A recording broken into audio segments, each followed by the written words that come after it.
Primeiro, muita satisfação, né? A gente retoma a TV Identidade Vasco, é um espaço para que a gente possa compartilhar ideias e também servir um pouco como termômetro aí de como é que, das expectativas e das andanças, né, dos sócios, torcedores.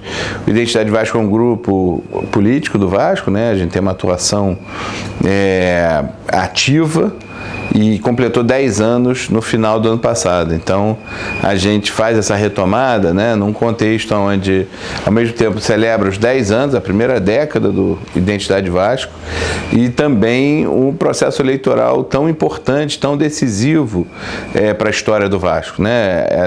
Claro que sempre a eleição vindoura é a mais importante, porque se renovam essas esperanças, os desafios, a necessidade de encontrar novos caminhos. Mas essa tem um caráter ainda mais grave, porque vai ser a primeira eleição depois que o futebol foi, de forma vil, de forma assintosa, vendido, né? E que a gente tem hoje, então, essa experiência em curso no Vasco da Gama, que é de ter a SAF controlando o futebol. E isso significa um enorme desafio para o que fazer com a história do Vasco, com a memória do Vasco, com os demais esportes, né, olímpicos, paralímpicos. Como é que a gente consegue fortalecer a associação para que ela seja esse pouso, nesse centro, esse refúgio de toda a história do Vasco, sem ter o controle do futebol. Então, é muito difícil para todos nós vascaínos e vascaínas ver esse momento em que dessa situação que a atual diretoria do Vasco nos colocou. Porque, ao mesmo tempo, a gente não tem o ativo do futebol, a gente não tem o exercício, né, decisório do futebol, a gente vivencia a nossa maior crise futebolística, né, dos últimos tempos, né, eu diria talvez da história do Vasco.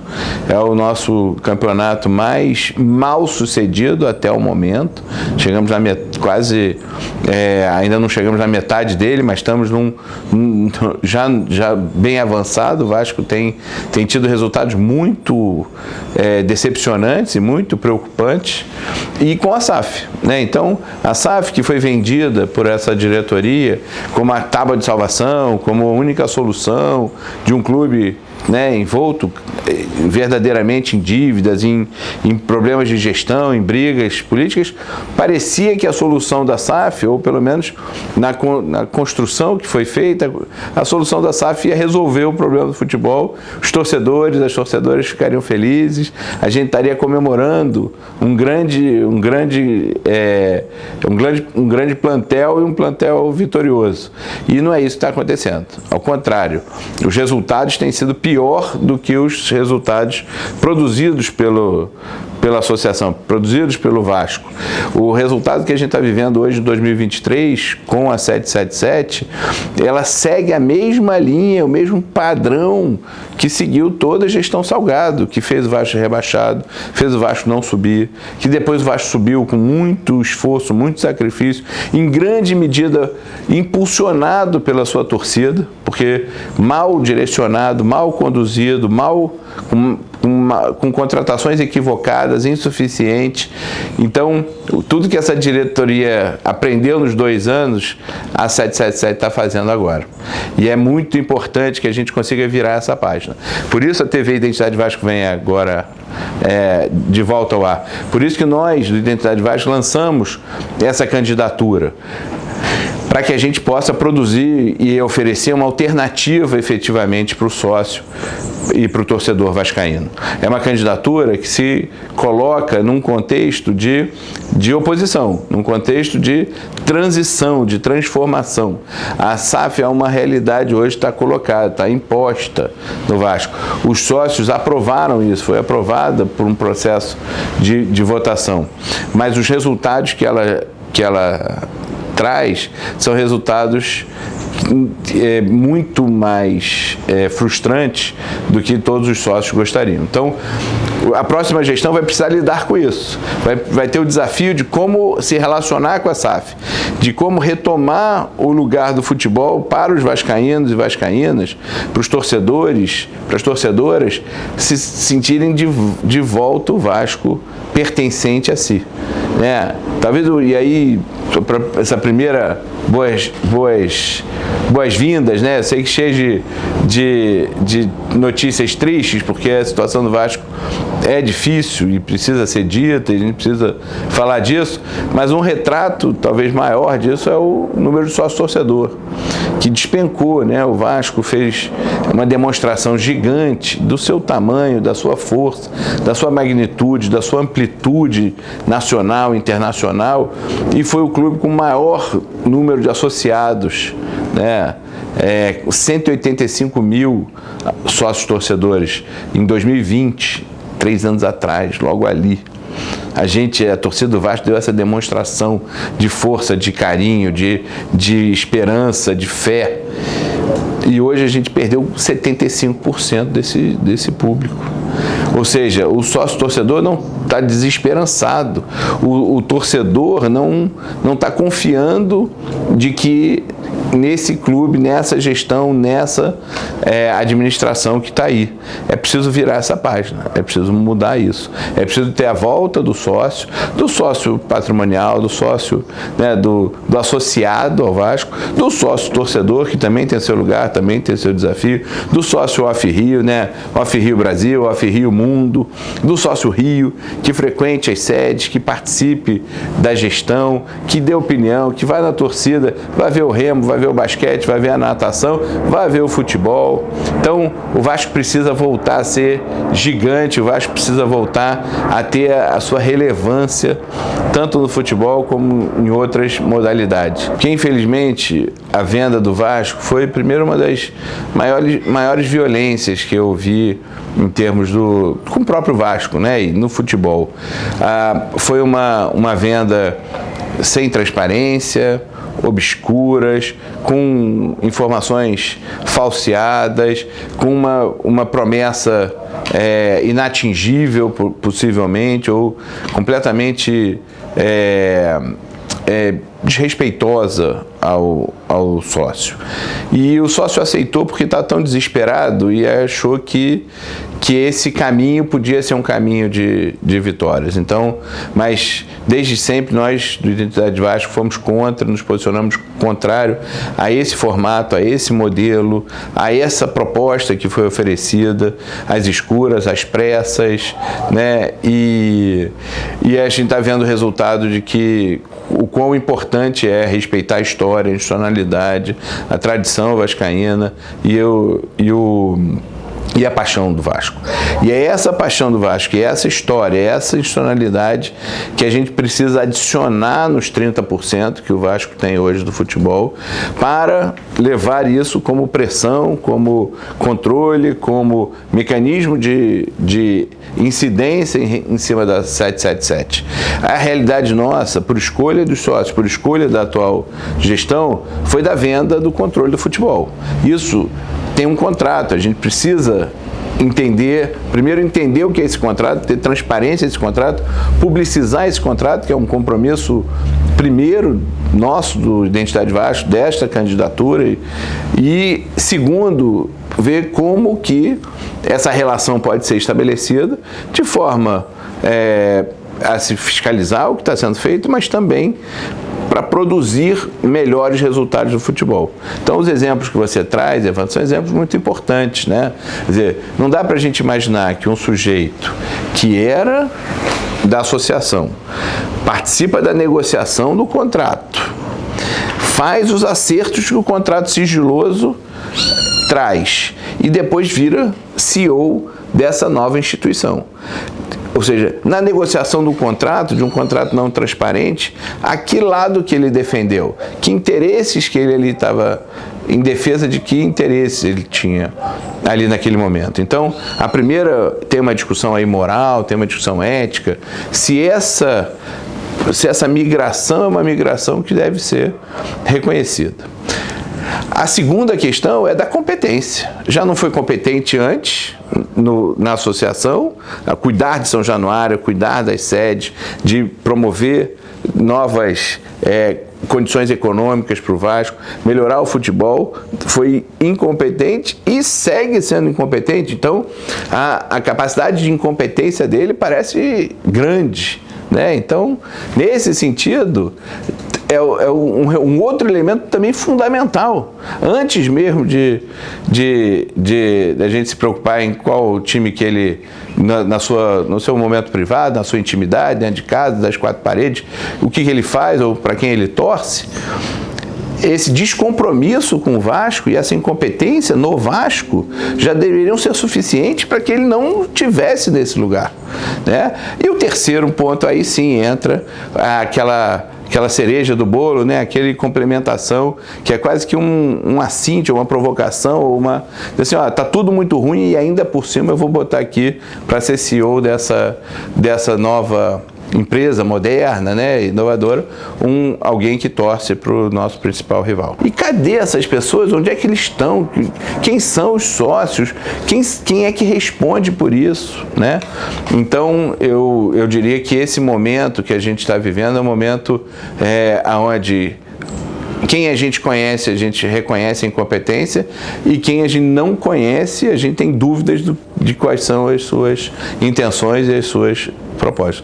Mas não tem ninguém aí que a gente possa dizer, ó, vamos contar com esse daqui? Esse aqui me dá segurança e garantia de que vai defender o Vasco, que entende o que é o Vasco, conhece, tem uma história no Vasco? Não tem. E quem tem, que é da associação, está ajoelhado, está submisso, ou está mancomunado, ou está associado.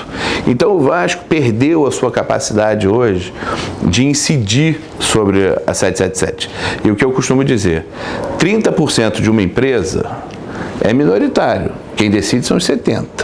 Agora, 30% do Vasco, tendo a sua torcida atrás, tendo a sua história atrás, tendo sua capacidade de falar em nome de 20 milhões de torcedores, aí vale equipar aos 70%.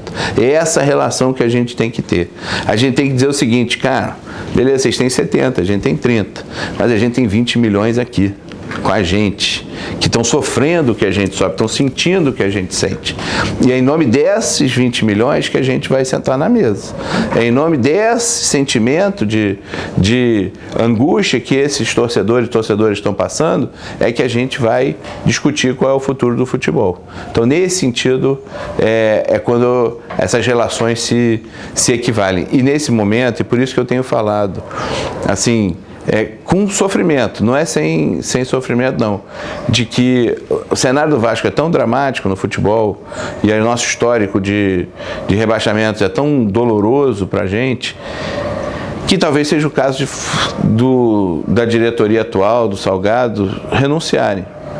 Porque para permitir que a gente possa passar antecipadamente por um processo eleitoral e que traga legitimidade para o Vasco, para sentar na mesa com a 777, para chegar com a sua torcida e combinar e dialogar e mobilizar, para que a gente possa efetivamente ter no futebol uma representação desses milhões de torcedores espalhados pelo mundo inteiro e muito espalhados pelo Brasil. Acho que a forma como o Vasco foi vendido já dá a dimensão de como é que a associação entrou para essa negociação. Então não tenho informação e, portanto, eu tenho dúvidas, né? Quando você não tem transparência, você tem dúvidas, né? A melhor forma de responder as dúvidas é com transparência. Como isso não é praticado, não tem sido praticado, no Vasco restam muitas dúvidas. Mas as manifestações que a gente vê e as não manifestações, né, as omissões, mostram de que a postura que a 777 está tendo é muito similar à postura que a diretoria está tendo também. Quando você vê qual é a fala do Salgado, qual é a fala do Osório, qual é a fala da atual diretoria, qual é a fala do Conselho Deliberativo do Vasco, quer dizer, os presidentes de poderes não têm posicionamento, não se manifestam, eventualmente para um Twitter, mesmo assim parece que é entrevista do Barbieri, né? Que é uma coisa meio no limbo ali entre a ironia e um vazio, né? Uma generalidade, né? No final das contas ninguém responde ali. Então elas são muito espelho uma da outra, né? A atual associação e a atual direção da empresa. Esse é um modelo que prevaleceu no Vasco, fez parte da venda. Infelizmente, essa é uma postura. A gente tem que chacoalhar isso, tem que mudar isso. E aí, é muito difícil falar que o Vasco tem um dono, né? Mas o futebol, né, realmente tem um dono que decide, né? Nós também temos parte disso, temos 30%. E precisa ter compromisso de não vender mais do que 30%. Ao contrário, se for possível, retomar o controle do futebol. Esse é o desafio que a gente tem. Mas também não posso dizer que isso é uma coisa de curtíssimo prazo. Isso aí é um processo que vai precisar caminhar, né? E nesse sentido, eu não acredito na postura diferente nem da 777 e nem da associação nesse momento, porque elas se complementam, elas se assemelham nesse sentido. Infelizmente, a história do Jorge Salgado, a história do Osório no Vasco, elas estão marcadas por essa finitude fracassada da gestão, né? Acho que eu reconheço no Osório, no Jorge Salgado, vascaínos como nós somos vascaínos, mas em termos de gestão, são pessoas que mostraram que são incompetentes e nesse caso específico da gestão, eles foram mais do que isso, eles foram perversos para a história do Vasco, porque eles venderam de forma aviltante o futebol. Então, a história deles está marcada por essa passagem, né? E acho que essa diretoria é o que a gente tem de rebaixado já esse ano. Mas eu espero que no futebol não seja assim. Esse sentimento, né, de indignação é o que a gente, de alguma maneira, espera e o que a gente também sempre viu na história do Vasco, né? Na história do Vasco, em anos passados, né, 80, 90, 2000, foram muito marcados entre euriquistas e anti-euriquistas.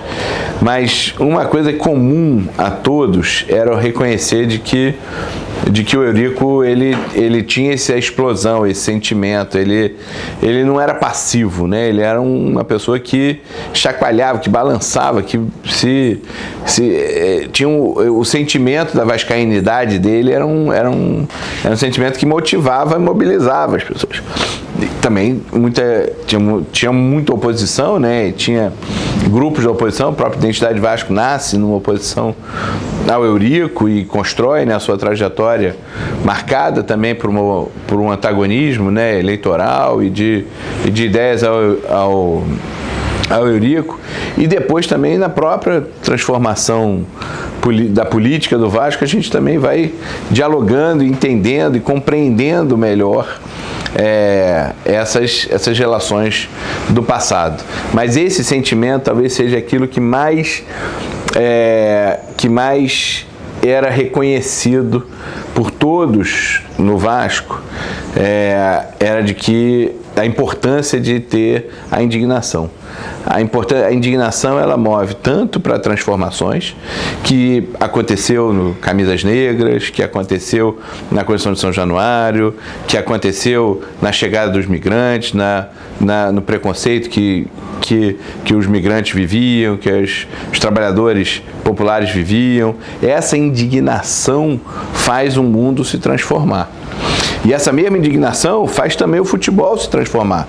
Quando a gente vê explicações métricas, científicas e formais, a gente diz assim, não é o futebol que a gente está esperando. O futebol que a gente está esperando é que as pessoas vão disputar a bola com vontade, com desejo. O elenco do Vasco é um elenco melhor do que essa posição que a gente está.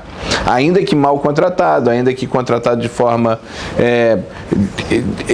desproporcional, ainda que gastando dinheiros onde talvez com jogadores ou com posições que talvez não foram bem sucedidas. Então a contratação foi muito ruim, mas o elenco não é tão ruim, a própria base do Vasco tem jogadores que vestem a camisa, que se sentem ali, que sofrem, né? Então, eu não quero dizer que não é de sofrimento, isso tem. Compromisso dos jogadores eu acho que tem. O que não tem é indignação. O Vasco está tentando ter aquele tom pastel. E o tom pastel, cara, nessa situação que a gente está, não vai levar a lugar nenhum, né? Isso é muito importante, né? Quando o Identidade Vasco se lança candidato, foi um dos primeiros nomes a lançar, foi no intuito de trazer para o processo eleitoral a importância e a atenção que a gente acha que era necessário acontecer. A gente não podia passar por uma eleição meio que assim desimportante. Essa é a eleição mais importante da história do Vasco, porque tem aí o desafio da sobrevivência da associação. Muita gente já parou de ser sócio, já não é sócio ativo do Vasco. Já parou de pagar, já parou de frequentar, já parou de acompanhar os jogos. Eu tenho amigos que dizem que vão no cinema com o filho para o filho não sofrer. Não tem sofrimento maior do que eu tenho visto, do que os pais preocupados com os seus filhos, né? Eu também me coloco nessa mesma situação. Eu tenho uma filha de 9 anos, a Helena, e ela é vascaína porque eu sou tão vascaíno que eu acho que transborda, né? Chega nela, mas ela não viu o Vasco ganhar. Ela não sabe o que é comemorar um título, ser vitoriosa, né? Ela não sabe o que é isso. Isso é muito sofrido, dolorido. E aí, só para deixar essa pitada pessoal, isso para mim foi o mais marcante, assim, ao me tornar candidato a presidente do Vasco, né? Desse gigante vascaína, assim, olhar para aqueles garotos, né? Olhar para aqueles pequenos, para as pequenas e dizer, cara, é preciso ter um Vasco gigante para esse amor todo ser correspondido, porque amor sem ser correspondido é difícil, né, de sustentar. Então, para mim, só queria deixar também essa mensagem, o quão importante é a gente olhar para essa juventude. Meu sonho é ver o São Januário, o Calabouço, a Lagoa também, cheia de criança, com escolinha de criança, que as crianças estejam lá tirando foto, vendo a Cruz de Malta, indo na loja comprar, botando a camisa do Vasco, dizendo, vamos jogar aqui entre nós. Eu tive recentemente, né, tenho ido, né, sempre no Calabouço. Cara, eu fico olhando assim, cara, vamos encher isso aqui de criança, cara, vamos deixar essas crianças vascaínas felizes, né? Então, acho que esse é um desafio que me move, que para mim é muito sério, né? Eu acho que ter essa dimensão. E essa dimensão, acho que depende, aí retomando aí o ponto, quando a Identidade Vasco lança a candidatura, e fez isso, né, foi um dos primeiros a lançar essa candidatura, ele traz a importância dessa eleição. Ele diz assim, essa eleição é fundamental, a gente precisa chamar atenção e precisa também trabalhar numa perspectiva de unidade da oposição. É uma eleição que vai ser difícil, é uma eleição que não tem nenhuma garantia que vai ser uma eleição limpa, transparente, é uma eleição que vai passar por processos vai ser pela primeira vez, né, salvo aquele processo eleitoral muito questionável, né, muito problemático que a gente viveu, que acabou confirmando o nome da atual gestão, baseado numa liminar, né? Isso também é uma coisa sempre a ser lembrada, né? É uma gestão sustentada por uma liminar que toma uma decisão que muda a história, muda o curso da história do Vasco. Isso é uma irresponsabilidade. Os vascaínos deviam ficar indignados também com isso. Porque uma coisa é você dizer, está sustentado por uma liminar, você faz uma gestão sem sustos, né? Faz uma gestão de transição. Se prepara para quando tiver legitimidade, tomar, que aí sim possam ter decisões sérias a serem tomadas, mas não com o Vasco dividido, com o Vasco excluído, com o Vasco com uma representação de uma pequena parcela de vascaínos. Mas tudo bem, isso aí é uma outra história. A gente vai... É na história que a gente vai resolver isso, não é agora. Agora o Vasco precisa de uma eleição efetivamente que dê legitimidade para o Vasco. Precisa de uma eleição transparente, uma eleição acessível, né, controlável pelo seu associado. Uma eleição que se resolva pelo associado, né, dentro do associado.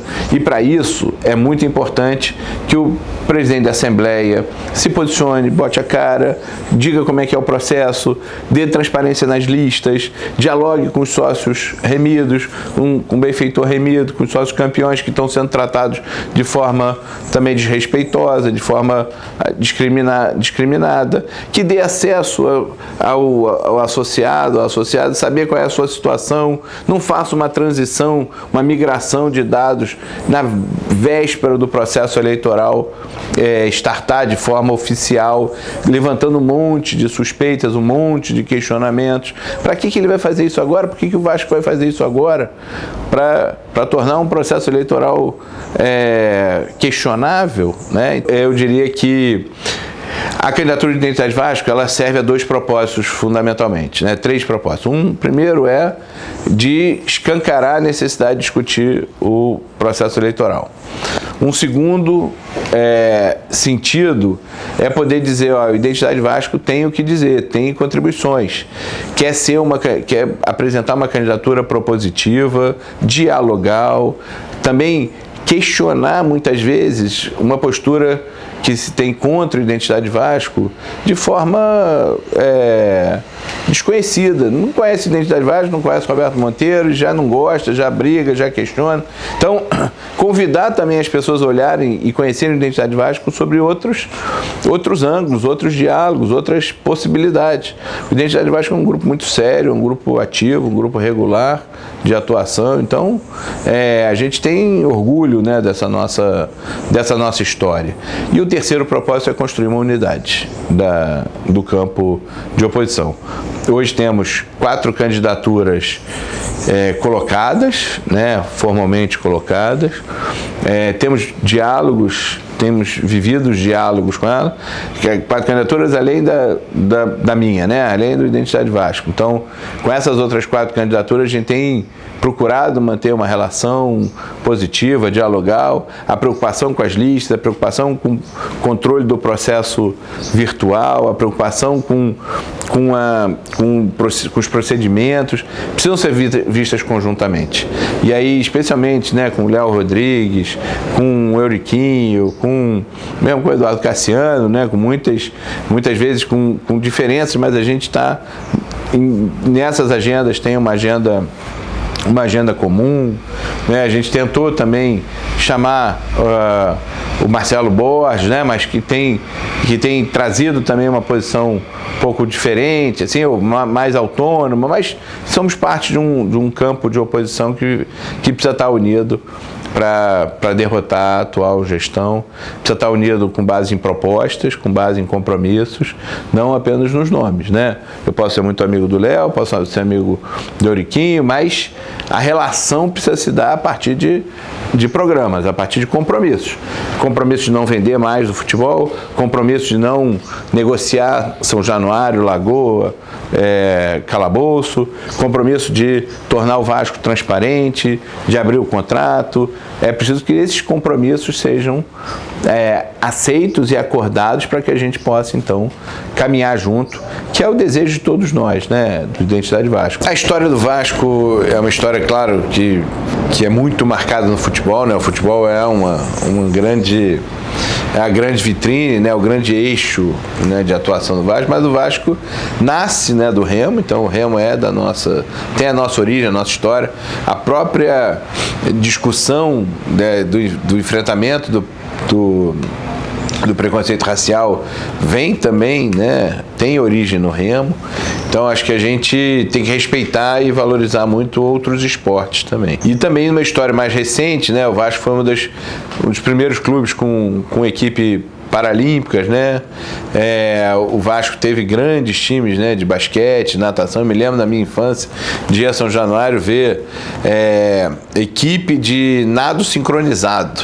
Cara, a alegria para mim daquelas meninas entrando na piscina, né? E defendendo as cores do Vasco, de polo aquático, né? De times que... karatê, que o Vasco de alguma maneira representou e conseguiu retratar também na sua imensa torcida.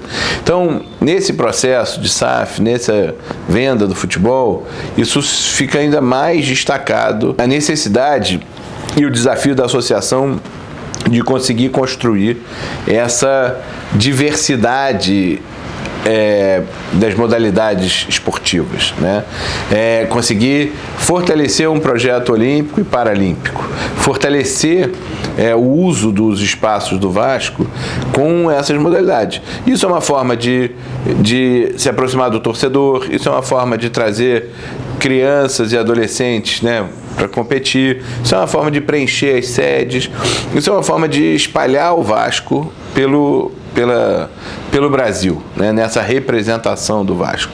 Então, esse é um ponto importante. Não dá, possivelmente, a gente tem que conhecer mais os dados da gestão, mas possivelmente não vai ser possível começar tudo de uma vez. É preciso ser seguir um procedimento.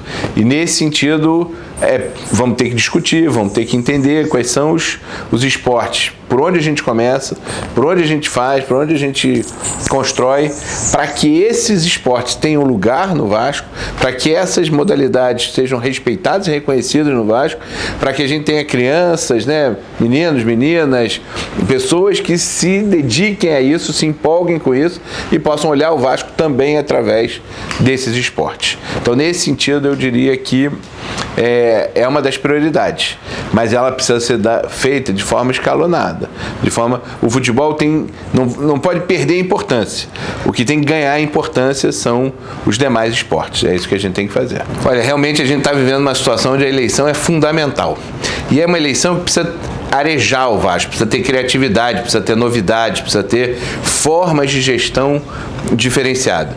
A minha história é de lidar com associações, né? Eu tenho essa trajetória, por isso que eu me sinto muito confortável também nesse lugar e ao falar da associação. Acho que é importante que a gente tenha alguns pontos básicos. Primeiro ponto, transparência. Começa com o contrato da SAF, mas tem que ir todo o balanço, todo o espaço, toda a prática, né, da gestão precisa ser uma prática transparente. Você só tem uma associação quando os associados participam. Você só tem associados participando quando a informação é partilhada, né? Quando você tem sentimento de pertencimento. Então isso é básico, é da minha trajetória e é o ponto fundamental, transparência. Segundo ponto, criatividade, inovação, capacidade de buscar novas soluções. O Vasco tem uma potencialidade imensa de captar recursos, de trazer empresas, de contar com colaboradores e colaboradoras, pessoas físicas, né, vascaínos e vascaínas. Então, pensar em lei de incentivo, pensar em patrocínio, pensar em contribuições voluntárias, né? Uma das ideias que, por exemplo, eu escutei uma das lives que eu participei, que eu achei bem plausível, que é no associado, parte daquele recurso do associado, ele escolhe a modalidade que ele quer contribuir. Então ele pode ir para o basquete, pode ir para a natação, pode ir para o futebol de salão, pode ir para o remo, e ele vai acompanhar esse dinheiro precisa ser listado, ter transparência, ter informação. Então é isso, é fazer uma gestão criativa e com transparência, envolvendo o vascaíno e a vascaína. Mas também não é só isso. Ano que vem é o ano da resposta histórica. É o ano onde o Vasco deu ao mundo, né, ao futebol brasileiro e o futebol brasileiro ao mundo, um novo caminho, um novo norte. O norte onde a pessoa pobre, a pessoa negra tem lugar. Não podia ser um esporte de privilegiados, não podia ser um esporte da elite. O futebol nasceu já no Brasil com essa força, com essa potência de chegar nas camadas mais populares. E o Vasco tem um lugar fundamental. Ano que vem é o centenário da resposta histórica. A resposta histórica precisa ser central no processo de 2024, né, no primeiro ano de gestão.